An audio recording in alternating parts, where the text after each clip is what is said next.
When I started thinking about leaving my place was after the war really exploded, because we have a full-blown civil war right there. Right now? Right now, as we're talking, kids are actually shooting themselves in the brain, you know. Really? Yeah, for sure, man. Like, wow. No, it's crazy. And I think if you want, you can elaborate on that. What's the deal? What's the deal now? It's a Britain and France problem still that's generated all over the time, because they've made Africans feel like foreigners on the continent of Africa. You know, black people of the same color now fight themselves over, how can I say, colonial inheritance, which was the English language and the French language, just basic things like that.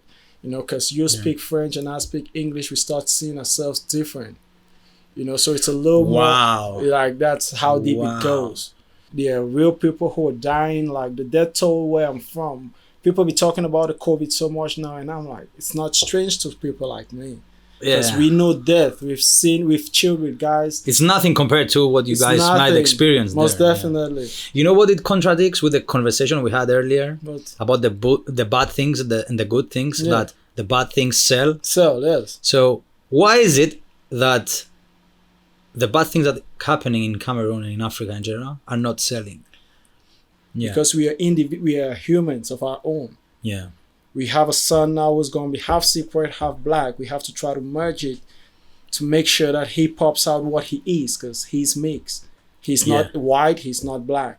Yeah. He is in between. And we have to accept that and build a culture that's in between based on respect. Yeah. So for the separate culture, I like the separate people. You know, a lot of times I get the things people say, they're racist and all of that. The world is a subjective place. People view the world differently, and that's the beauty of the world. Yeah. That's what makes the world a beautiful place, and a lot of people have to understand it. Yeah. To be racist, people have to earn racism. Yeah. You have to earn it. For me, that's how I think. Yeah. You know, you don't just wake up on one day because you saw me on the street, I'm black, and you didn't say hi, I classify you as racist. I don't do that. Yeah. Because we have the same problems amongst us, the black people, and the white people have it amongst themselves. Yeah. So we shouldn't bring in racism where there is hate. Hate is hate. Racism is racism. Even though racism incorporates hate.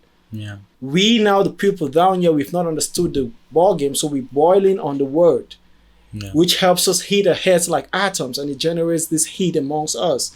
Like, that person is racist, that person is racist. Too many negative energies. And just like mathematics, someone is harvesting the positives.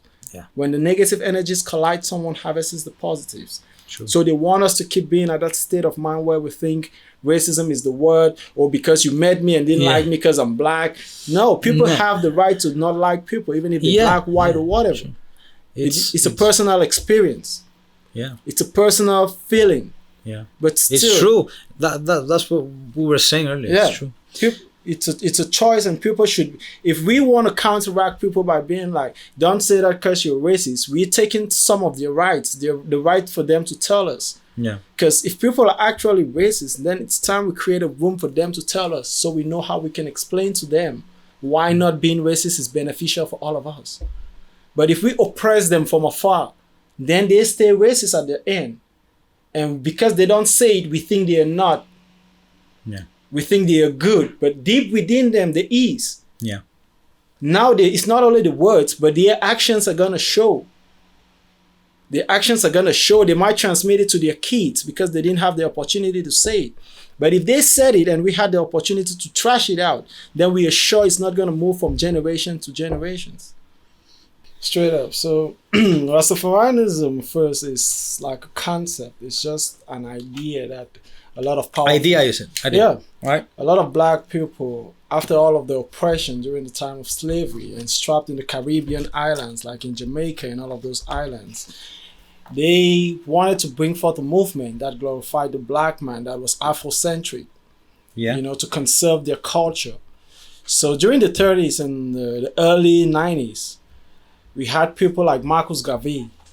Yeah. A lot of names that might sound strange to a lot of people, but we have people like Marcus Garvey, who they were very, very strong and prominent people in the black movement. They fought to see a black civilization and a life where the black man lived for what he was. Yeah. Because most of the times we lived as we were products of colonization, products of slavery, most of us lived like that. We took our day-to-day lives like that.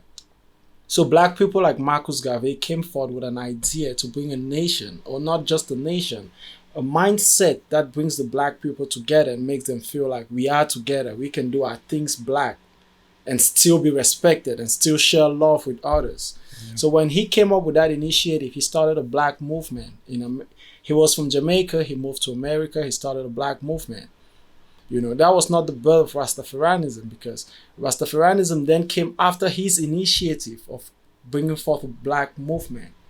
That the Rastafarians, the black people stuck in Jamaica, which is the Caribbeans, where everybody listens to hear Rastafari. It's Jamaica, they go straight up.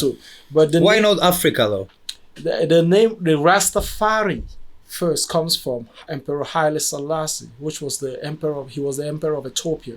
His name was Rastafari from birth.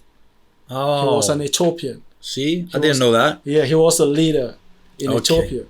So when these people in the Jamaican and all over the world, like the diaspora, the black diaspora, they got stranded and they needed the world to hear their own points of view. Mm-hmm. But since then, after Marcus Garvey, they had a prophecy. They believed that someday a black Messiah was going to be born. Like the Jesus is to Christianity. Yeah. So at that point in time, the only... Oh, really? That is comparable to the... Most definitely. That's how much we look at Emperor Haile Selassie.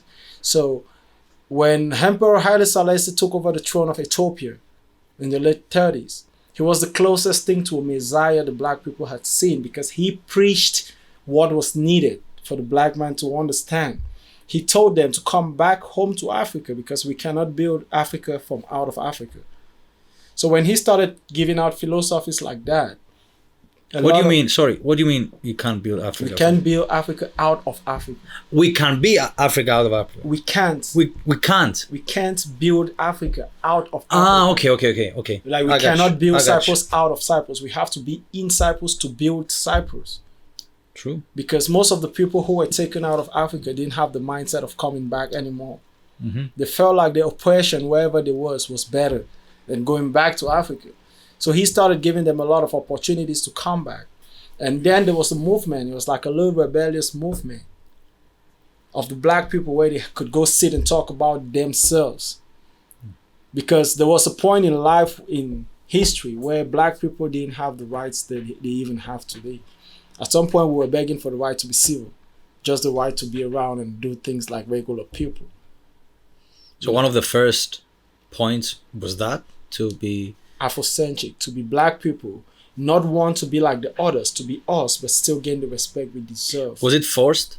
Nah. It's a free religion. It's something that we... Was it radical though? We get radical, but we're mostly guitar heroes, We believe in our tracks, we believe in our words, because we're spiritual people. We don't get into the streets. So there's nothing negative, you say? Nah, it's the most beautiful thing that ever happened to the world, Rastafari. Sweet. Rastafari is the most beautiful thing that ever happened to the world, because it's a religion of love. True. I get that. I see that actually. Most definitely. I don't only get it. I see that. Most definitely. We get on the stage and I see that in you right now. Straight up, I appreciate you. It's a religion of love. That's where we direct it. Yeah. We want to teach the people true love.